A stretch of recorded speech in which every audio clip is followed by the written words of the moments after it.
Morning, everybody. It's Robert from Sherman Pressure Washing. Just wanted to do a quick video today of gutter cleaning.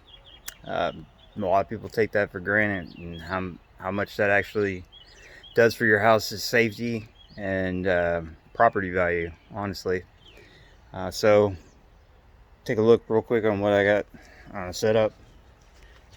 Just gotta have the pressure washer, obviously.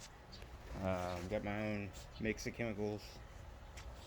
And then most important thing on this gutter job is the hook.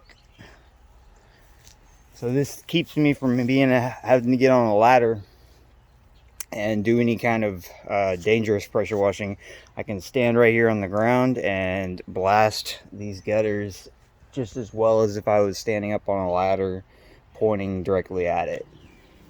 You see how it reaches right in.